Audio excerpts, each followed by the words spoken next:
57 Islamic ರಾಷ್ಟ್ರಗಳಲ್ಲಿ ಬೇರೆಯವರಿಗೆ equal rights ಕೊಟ್ಟಿರುವಂತ ಒಂದು ದೇಶವನ್ನ ನನಗೆ ತೋರಿಸಿ.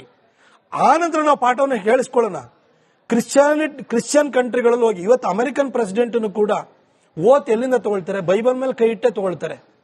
ನಮ್ಮ ನೆಲದ ಜಲದ ಸಂಸ್ಕೃತಿಗೆ ನಾವು ಬದ್ಧರಾಗಿರ್ತೀವಿ, ನಾವು ನಿಷ್ಠೆಯನ್ನು ಹೊಂದಿದೀವಿ. ನಾವು ಯಾರನ್ನು ಕೂಡ ನಾವು ದ್ವೇಷ ಮಾಡಿಲ್ಲ. ಭಾರತ ಒಂದೇ ಒಂದು ಜಗತ್ತಿನ ರಾಷ್ಟ್ರ ಇನ್ನೊಂದು ರಾಷ್ಟ್ರದ ಮೇಲೆ ಆಕ್ರಮಣವನ್ನು ಮಾಡಿಲ್ಲ. ನಮ್ಮ ಮೇಲೆ ಆಕ್ರಮಣಗಳಾದಾಗ ನಾವು ವಿತ್ಸ್ಟ್ಯಾಂಡ್ ಮಾಡಿದೀವಿ. ನಾನು ಒಂದು ಬಹಳ ಸ್ಪಷ್ಟವಾಗಿ ಹೇಳ್ತೀನಿ, ಹಿಂದೂಸ್ ಇದರಲ್ಲ, Hindus never act, they only react.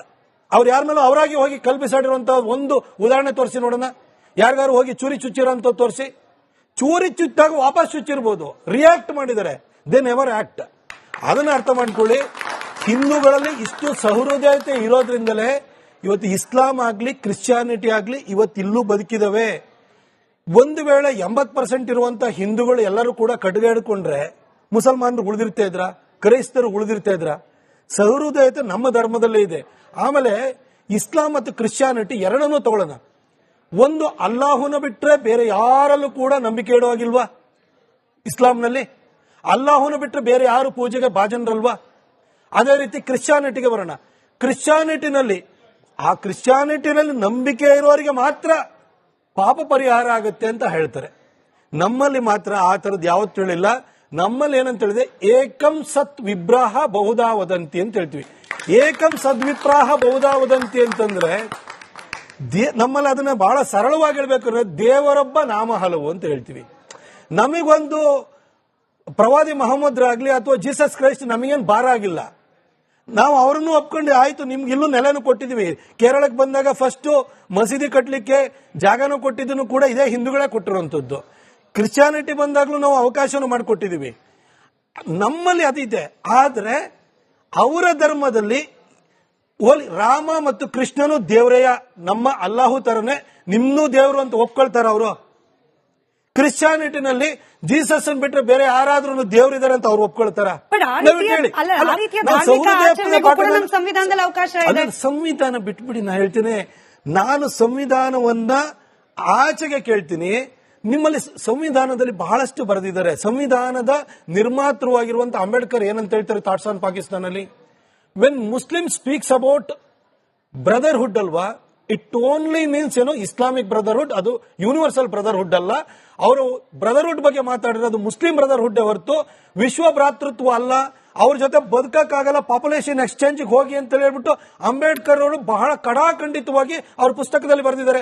ಅವ್ರ ಜೊತೆ ಬದುಕಕ್ಕೆ ಆಗಲ್ಲ ಅಂತ ಹೇಳಿದ್ದಾರೆ. ಅವ್ರು ಬರೆದಿರುವಂತಹ ಸಂವಿಧಾನ ನೀವು ಕೋಟ್ ಮಾಡ್ತಾ ಇದ್ರಲ್ಲ. ಇಲ್ಲಿ ನೀವು ಶಾಂತಿ, ಸೌಹಾರ್ದತೆ, ಹಿಂದುತ್ವದ ಪ್ರತಿರೂಪ ಅಂತ ಹೇಳ್ತಿದ್ದೀರಿ. ಬಟ್ ಮುಖ್ಯಮಂತ್ರಿಗಳ ಹಳೆಯದೊಂದು ವಿಡಿಯೋ ಈಗ ವೈರಲ್ ಆಗ್ತಾ ಇದೆ. ಹಿಂದುತ್ವ ಅಂದ್ರೆ ಹಿಂಸೆ, ಹಿಂದುತ್ವ ಅಂದ್ರೆ ಕೊಲೆ, ಇದಕ್ಕೆ ಉತ್ತೇಜನ ನೀಡೋದೇ ಹಿಂದುತ್ವ ಅಂತ ಹೇಳ್ತಾರೆ. ಅದಕ್ಕೆ ಪೂರಕ ಅನ್ನೋ ರೀತಿಯಲ್ಲಿ ಯತ್ನಾಳ್ ಅವರು ಹೇಳ್ತಾರೆ 2028ರಲ್ಲಿ ಗಣೇಶನ ಹಿಂದೆ JCB ಹೋಗುತ್ತೆ. ಇದರ ಅರ್ಥ ಏನು? ಮುತಾಲಿಕ್ ಅಂತ ಅವ್ರು ಹೇಳ್ತಾರೆ, ಅವ್ರು 1 ಕಲ್ಲು ಹೊಡೆದ್ರೆ ನಾವು 4 ಕಲ್ಲು ಹೊಡೆದು ಬುದ್ಧಿ ಕಲಿಸಬೇಕು, ಇಲ್ಲದೆ ಹೋದ್ರೆ ಸರಿ ಹೋಗಲ್ಲ. ಇವರು ಎಲ್ಲ ಹಿಂದುತ್ವದ ಐಕಾನ್ಗಳೇ ಅಲ್ವಾ? ನೋಡಿ, ಈ ತರ ಒಂದು ಸ್ಟೇಟ್ಮೆಂಟ್ ಗಳ ಬಗ್ಗೆ ನಾನು ರಿಯಾಕ್ಟ್ ಮಾಡಕ್ ಹೋಗಲ್ಲ. ನಾವು ಒಟ್ಟಾರೆ ಇವತ್ತು ಹಿಂದೂ ಧರ್ಮದ ಅದರ ಗುಣಲಕ್ಷಣ ಏನಿದೆಯಲ್ಲ ಅದರಲ್ಲಿರುವಂತಹ ಸಹೃದಯತೆ ಬಗ್ಗೆ ನಾವು ಮಾತಾಡ್ತಿದೀವಿ. ಸಿದ್ದರಾಮಯ್ಯನವ್ರ ಬಗ್ಗೆ ನೀವು 2006ಕ್ಕಿಂತ ಮೊದಲು ಸೋನಿಯಾ ಗಾಂಧಿ ಅವರನ್ನ ಅವಳು ಇವಳು ಗಂಡಸತ್ತವಳು ಅಂತ ಬೈತಾ ಇರೋರು. ಇವತ್ತು ಅಧಿದೇವತೆ ಅಂತ ಹೇಳ್ತಾರೆ. ಅವ್ರನ್ನೆಲ್ಲ ನಾವು ಇಟ್ಕೊಂಡು ಇಲ್ಲಿ ಚರ್ಚೆ ಮಾಡುವಂತದ್ದು ಬೇಡ. ಹಿಂದೂ ಧರ್ಮದಲ್ಲಿ ಸಹಿಷ್ಣುತೆ ಇದೆಯೋ ಇಲ್ವೋ ಅನ್ನೋದನ್ನ ಅಷ್ಟೇ ಕೇಳ್ತಾ ಇದ್ದೀನಿ. ನನಗೆ ಯಾರಾದ್ರೂ ಒಬ್ಬ ಕ್ರಿಶ್ಚಿಯನ್ ಅಥವಾ ಮುಸ್ಲಿಮು ನಿಮ್ಮ ರಾಮನೂ ದೇವ್ರೆ, ನಿಮ್ಮ ಕೃಷ್ಣನೂ ದೇವ್ರೆ, ನಮಗೆ ನಮ್ಮ ಜೀಸಸ್ ಅಲ್ಲಾಹು ತರನೇ, ನೀವು ನಿಮ್ಮ ನಂಬಿಕೆಗೂ ನಾವು ಗೌರವನ ಕೊಡ್ತೀವಿ ಅಂತ ಅವ್ರು ಹೇಳ್ಬಿಡ್ಲಿ. ನಮ್ಮನ್ನ ಕಾಫಿರ್ ಅಂತ ಕರೆಯಲ್ಲ ಅಂತ ಅವ್ರು ಹೇಳ್ಬಿಡ್ಲಿ ನೋಡೋಣ. ನೀವು ಯಾರು ದೋಸ್ ಹು ಡೋಂಟ್ ಬಿಲೀವ್ ಇನ್ ಇಸ್ಲಾಂ ಅವ್ರನ್ನ ಕಾಫಿರ್ಸ್ ಅಂತ ಕರೆದು they are fit to be killed ಅಂತಂದ್ರೆ ಏನರ್ಥ? ಎಲ್ಲರನ್ನು ಕೂಡ ಮುಗಿಸು, ಕೊಲ್ಲು, ಇದು ನಮ್ಮ ಧರ್ಮದಲ್ಲಿ ಎಲ್ಲಾದ್ರೂ, ನಮ್ಮ ಧರ್ಮ ಗ್ರಂಥದಲ್ಲಿ ಎಲ್ಲಾದ್ರೂ ಯಾವ್ದಾದ್ರು ಸ್ಟ್ಯಾನ್ಸದಲ್ಲಿ ಬರ್ದಿರೋಂಥದ್ದು ನೀವು ನೋಡಿದಿರಾ? ಯಾವ ಧರ್ಮದಲ್ಲಿ ಬರ್ದಿದ್ದೀರಾ ಅಂತ ನೀವು ನೋಡಿದ್ರಿ? ಆಮೇಲೆ ನಾನು ಒಂದು ಕೇಳ್ತೀನಿ, ಮುಸ್ಲಿಮರಿಗೂ ಮತ್ತೆ ಕ್ರೈಸ್ತರಿಗೂ ಇಬ್ಬರಿಗೂ ಕೇಳಲಿಕ್ಕೆ ಬಯಸ್ತೀನಿ. ಜಗತ್ತಲ್ಲಿ ನಿಮ್ದು 57 ಇಸ್ಲಾಮಿಕ್ ಕಂಟ್ರಿಗಳು, 106 ಕ್ರಿಶ್ಚಿಯನ್ ಕಂಟ್ರಿಗಳು ಇವು ಆದ್ರಲ್ಲ, ಜೀಸಸ್ಗಿಂತ ಮೊದಲೇನು ಕ್ರಿಶ್ಚಿಯಾನಿಟಿ ಇರ್ಲಿಲ್ಲಲ್ವಾ? ಅದಕ್ಕಿಂತ ಮೊದಲು ಜುದಾಯಿಸಮ್ ಇತ್ತು. ಮೊಹಮ್ಮದ್ ಪೈಗಂಬರ್ ಅವ್ರು ಬರೋದಕ್ಕಿಂತ ಮೊದಲೇನು ನಿಮ್ಮ ಇಸ್ಲಾಂ ಇರ್ಲಿಲ್ಲವಾ? ನಿಮ್ಮ ಇಸ್ಲಾಂ ಮತ್ತು ಕ್ರಿಶ್ಚಿಯಾನಿಟಿಗಳು ಇಷ್ಟಿಷ್ಟು ದೇಶಗಳಿಗೆ ಯಾವ ರೀತಿ ಅದು ಪಸರಿಸ್ತಾ ಹೋಯ್ತು. ಆಯ್ತು, ನೀವಂತ ತಿಳ್ಕೊಳ್ಳಿ, ನೀವು ಇವರು ನಮ್ಮಲ್ಲಿ ಭಾರತದಲ್ಲಿರುವಂತಹ ಮುಸಲ್ಮಾನರು, ನಾನು ಎಲ್ಲರನ್ನೂ ಹೇಳಲ್ಲ, ಒಳ್ಳೆ ಮುಸಲ್ಮಾನರು ಬಹಳಷ್ಟು ಜನ ಇದ್ದಾರೆ, ಒಳ್ಳೆಯವರು ಮಾತಾಡಲ್ಲ, ಅದೇ ಸಮಸ್ಯೆ ಅಷ್ಟೇನೆ. ರೋಗ್ ಎಲಿಮೆಂಟ್ಸ್ ಇರ್ತಾರಲ್ಲ ಅವ್ರದ್ದು ರಾರಾಜಿಸ್ತಾ ಇರ್ತಾರೆ. ನಾವು ಆ ಕಾರಣಕ್ಕೋಸ್ಕರ ನಾವು ತಕರಾರು ತಂದೆ. ಯಾಕಂದ್ರೆ ನಾಗರಿಕ ಸಮಾಜ, ಇಸ್ಲಾಂ ನಲ್ಲಿ ಮುಸ್ಲಿಂ ಸೊಸೈಟಿ ಏನಿದೆ, ಅವ್ರ ಸಮುದಾಯದಲ್ಲಿರುವಂತಹ ರೋಗ್ ಎಲಿಮೆಂಟ್ಸ್ ಅನ್ನ ಅದ್ರ ವಿರುದ್ಧ ಅವರೇ ಧ್ವನಿ ಎತ್ತಿ ಬಿಟ್ಟಿದ್ರೆ ಇವತ್ತು ಈ ಪರಿಸ್ಥಿತಿ ಬರ್ತಾ ಇರಲಿಲ್ಲ. ನಾನು ನೇರವಾಗಿ ಬರೋ ಗಂಭೀರ ಆರೋಪ ಪ್ರತಾಪ್ ಸಿಂಹ ಅವರೇ, ಕರ್ನಾಟಕದಲ್ಲಿ ಒಂದ್ ನಿಮಿಷ ಹೇಳ್ಬಿಡ್ತೀನಿ ನೋಡಿ. ನಮಗೆ ಗ್ರೇಟ್ ಸಿವಿಲೈಸೇಷನ್ಗಳಿಗೆ ಹೋಗೋಣ. ನಾವು ಇರಾಕ್ ಅಂತಲ್ಲಿ ಹೋದ್ರೆ ನಮಗೆ ನೀವು ಆ ಕಾಲದಲ್ಲಿ ನಮಗೆ ಇರಾಕ್ ಬ್ಯಾಬಿಲೋನಿಯನ್ ನಮಗೆ ಸಿವಿಲೈಸೇಷನ್ ಅಂತಿತ್ತು. ಅದನ್ನ ನುಂಗಿ ನೀರು ಕೊಡದವ್ರು ಯಾರು? ಇಸ್ಲಾಂ ಅಲ್ವಾ? Persian civilisation, great civilisation. ಇವತ್ತು ಇರಾನಿ ಸ್ಥಿತಿ ಏನಾಗಿದೆ?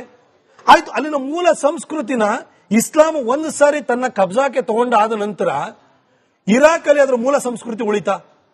ಇರಾನ್ ನಲ್ಲಿ ಅದರ ಮೂಲ ಸಂಸ್ಕೃತಿ ಉಳಿತಾ? ಕ್ರಿಶ್ಚಿಯಾನಿಟಿ ಯಾವತ್ತು ಗ್ರೇಟ್ ರೋಮನ್ಸ್ ಎಂಪೈರ್ ನೋಡಿ, ರೋಮನ್ ಎಂಪೈರ್ ಅನ್ನ ಅದನ್ನ ಅಲ್ಲಿ ಇದ್ದಂತ ಆ ಜಾಗವನ್ನು ಅವರು ಕಬಳಿಸಾದ ನಂತರ ಆ ರೋಮನ್ ಸಿವಿಲೈಸೇಷನ್ ಉಳಿತಾ? ಗ್ರೀಕ್ ಸಿವಿಲೈಸೇಷನ್, ಗ್ರೇಟ್ ಸಿವಿಲೈಸೇಷನ್, ಆ ಗ್ರೀಕ್ ಸಿವಿಲೈಸೇಷನ್ ಅದು ಉಳಿದಿದ್ಯಾ ನೋಡಿ? ಇವರಲ್ಲಿ ನಮ್ಮಲ್ಲಿ ಬಹಳ ಸರಿ ಹೇಳ್ತೀವಿ ವಿವಿಧತೆಯಲ್ಲಿ ಏಕತೆ, ಅಂದ್ರೆ ಹಿಂದೂ ಮುಸ್ಲಿಮು ಕ್ರೈಸ್ತ ಎಲ್ಲ ಒಟ್ಟಿಗೆ ಇರೋದನ್ನು ವಿವಿಧತೆಯಲ್ಲಿ ಏಕತೆ ಅಂತ ಕೆಲವರು ಬಹಳ ತಪ್ಪಾಗಿ ಹೇಳ್ತಾರೆ. ವಿವಿಧತೆಯಲ್ಲಿ ಏಕತೆ ಅಂತಂದ್ರೆ ನಮ್ದು ನೋಡಿ, ಇತ್ತೀಚೆಗೆ ಮಂಗಳಗೌರಿ ವ್ರತ ಆಯ್ತು, ಮನೆಯಲ್ಲಿರೋ ಹೆಣ್ಮಕ್ಳು ಮಾಡಿರು. ಮರುದಿನ ಗಣೇಶ ಚತುರ್ಥಿ ಆಯ್ತು, ಮನೆಯಲ್ಲಿರೋ ಗಂಡು ಮಕ್ಳು ಮಾಡಿರು. ನೋಡಿ, ಇಲ್ಲಿ ಇವತ್ತು ಡಿಜೆ ಹಾಕಿ ಕುಣಿತಾರೆ, ಹುಡುಗರು ಕುಣಿತಾ ಇದ್ದಾರೆ, ಹುಡುಗಿಯರೇನು ಬಂದಿಲ್ಲ. ನಮ್ಮಲ್ಲಿ ಏನು ಅಂತಂದ್ರೆ ಅಸ್ಸಾಂನಲ್ಲಿ ಒಂದು ಬಿಹು ಅಂತ ಮಾಡ್ತಾರೆ, ನಾವು ಸಂಕ್ರಾಂತಿ ಎಂದು ಮಾಡ್ತೀವಿ, ಅಲ್ಲಿ ಓಣಂ ಅಂತ ಮಾಡ್ತಾರೆ, ಇನ್ನೊಂದ್ ಕಡೆ ಪುತ್ತರಿ ಮಾಡ್ತೀವಿ. ಹೀಗೆ ನಮ್ಮಲ್ಲಿ ಬೇರೆ ಬೇರೆ ಕಡೆ ನಾವು ಬೇರೆ ಬೇರೆ ಸಂಸ್ಕೃತಿಗಳಿದೆ. ಹಾಗಾಗಿ ನಮ್ಮಲ್ಲಿ ಭಾಷೆ ಬದಲಿದೆ, ಆದ್ರೆ ನಮ್ಮ ಆರಾಧನಾ ಪದ್ಧತಿನೂ ಕೂಡ ಬದಲಿದೆ. ಆದ್ರೂ ಕೂಡ ನಮ್ಮಲ್ಲಿ ಒಂದು ಅನ್ನೋದು ಕಾಣಿಸ್ತೀವಿ ನಾವು. ಇಸ್ಲಾಂ ಮತ್ತು ಕ್ರಿಶ್ಚಿಯಾನಿಟಿಗೆ ಹೋಗಿ ಅವರಲ್ಲಿ ಯುನಿಟಿ ಇನ್ ಡೈವರ್ಸಿಟಿ ಇಲ್ಲ, ಅವ್ರದ್ದು ಯುನಿಟಿ ಇನ್ ಯೂನಿಫಾರ್ಮಿಟಿ ಇದೆ. ನೀವು ಅರಬ್ ಅಲ್ಲಿರುವಂತಹ ಮುಸ್ಲಿಂ ನೋಡಿ, ಅವರ ಉಡುಗೆ ತೊಡುಗೆ ನೋಡಿ, ಅವರ ಪ್ರಾರ್ಥನೆ ಮಾಡುವಂತ ವಿಧಾನ ನೋಡಿ, ಒಂದೇ ತರ ಬಾಗಿ ಬೊಗಸೆ ಇಟ್ಟು ಅವ್ರು ಇದು ಮಾಡ್ತಾರಲ್ಲ ಅದೇ ತರ ಇಲ್ಲ. ಅಲ್ಲ, ತಪ್ಪು ಅಂತ ನಾನು ಹೇಳ್ತಲ್ಲ. ನಮ್ಮ ದೇಶದ ನಮ್ಮ ಮೂಲ ಸಂಸ್ಕೃತಿಯ ಹಿರಿಮೆ ಬಗ್ಗೆ ನಾನು ಹೇಳಿದೆ. ಅದೇ ರೀತಿ ಕ್ರಿಶ್ಚಿಯನ್ಸ್, ಬೆತ್ಲೆಹೇಮ್ ಇರ್ಬೋದು, ರೋಮಲ್ಲಿ ಇರುವಂತಹ ಕ್ರಿಶ್ಚಿಯನ್ ಒಂದೇ, ಇಲ್ಲಿ ಕನ್ವರ್ಟ್ ಆಗಿರುವ ನಮ್ಮ ಕಾಲೋನಿಯಲ್ಲಿ ಕನ್ವರ್ಟ್ ಆಗಿರೋ ಕ್ರಿಶ್ಚಿಯನ್ ಒಂದೇ ತರ ಅವ್ರದ್ದು. ನಮ್ಮಲ್ಲಿ ಮಾತ್ರ ಆ ವಿವಿಧತೆಯಲ್ಲಿ ಏಕತೆ ಇರೋದು, ಅವ್ರದ್ದು ಯೂನಿಟಿ ಇನ್ ಯೂನಿಫಾರ್ಮಿಟಿ ಇರೋದು, ಒಂದೇ ತರದಲ್ಲಿ ಅವ್ರದ್ದು ಯೂನಿಟಿ ಇರುವಂತದ್ದು. ಇವತ್ತು ಅವರ ಪವಿತ್ರ ಭೂಮಿಗಳೇನಿದೆ ನಮ್ಮ ಗಡಿ ಆಚೆಗಿದಾವೆ, ನಿಷ್ಠೆ ಅಲ್ಲೇ ಇಟ್ಕೊಂಡಿರ್ತಾರೆ. ನೀವು ಇಲ್ಲಿಯವ್ರು ಆಗಿದ್ದೀರಲ್ವಾ, ಇಲ್ಲೇ ಇದ್ದೀರಲ್ಲ, ನೀವು ನಂಬಬೇಡಿ ಅಂತ ಹೇಳಲ್ಲ, ನಂಬಿಕೆಯಲ್ಲಿ ಇಟ್ಕೊಳ್ಳಿ. ನೀವೆಲ್ಲ 1970 ಅಲ್-ಅಕ್ಸಾ ಮಸ್ಜಿದ್ ಥರ್ಡ್ ಹೋಲಿಯೆಸ್ಟ್ ಮಸ್ಜಿದ್ ಅದು ಇಸ್ರೇಲ್ ಅಲ್ಲಿ ಡೆಮಾಲಿಷ್ ಆಗಿದೆ ಅಂತ ಏನೋ ಒಂದು ಪುಕಾರತ್ತು ಅಂತ ಹೇಳಿ ಕೂಡಲೇ ನೀವು ಗುಜರಾತ್ ಅಲ್ಲಿ ನೀವು ದಂಗೆಗಿಳಿತೀರಿ. ಬ್ರಿಟಿಷರು ಆಟಮನ್ ಟರ್ಕ್ಸ್ ನ ಕೆಳಗಡೆ ಹಾಕಿರೋ ಕ್ಯಾಲಿಫಟ್ ಅಂದ್ರೆ ಖಲೀಫಾ ಅಂತಂದ್ರೆ ಇವತ್ತು ಜಗತ್ತಿನ ಮುಸ್ಲಿಂ ರಾಷ್ಟ್ರಗಳಿಗೆ ಧರ್ಮಗುರುವಾಗಿದ್ದ. ಅವನ್ನ ಪದಚ್ಯುತ ಮಾಡಿದಂತಂದ್ರೆ 1919 ಭಾರತದಲ್ಲಿ ಖಿಲಾಫತ್ ಚಳವಳಿ ಪ್ರಾರಂಭ ಮಾಡ್ತೀವಿ. ಬಾಂಗ್ಲಾದೇಶದಲ್ಲಿ ಅಲ್ಲಲ್ಲ ಪ್ರತಾಪ್ ಸಿಂಹ ಅವರೇ, ಬಾಂಗ್ಲಾದೇಶದಲ್ಲಿ ಹಿಂದೂ ಟೆಂಪಲ್ ಮೇಲೆ ಅಟ್ಯಾಕ್ ಆದ್ರೆ ಇಲ್ಲಿರೋ ಹಿಂದೂಗಳು ಒಂದು ನಿಮಿಷ, ಅಲ್ಲಿ ಬ್ರಿಟಿಷರು ಅವ್ರನ್ನ ಪದಚ್ಯುತ ಮಾಡಿರೋದು, ಹೋರಾಟದಲ್ಲಿ ಅವ್ರು ಗೆದ್ಕೊಂಡಿದ್ರು ಆ ಜಾಗನ. ನೀವು ಇಲ್ಲಿರುವಂತ ಹಿಂದೂಗಳ ಮೇಲೆ ತೊಂಡೆ ಬಿಸ್ತೀರಿ. ಆದ್ರೆ ಬಾಂಗ್ಲಾದೇಶದಲ್ಲಿ ಆಯ್ತು, ಬಾಂಗ್ಲಾದೇಶದಲ್ಲಿ ಪ್ರೊಟೆಕ್ಟ್ ಮಾಡಿ, ಮೈನಾರಿಟೀಸ್ ಪ್ರೊಟೆಕ್ಟ್ ಮಾಡಿ ಅಂತ ಹೇಳಿ ಇಲ್ಲಿಂದ ಧ್ವನಿ ಎತ್ತಿದ್ರು.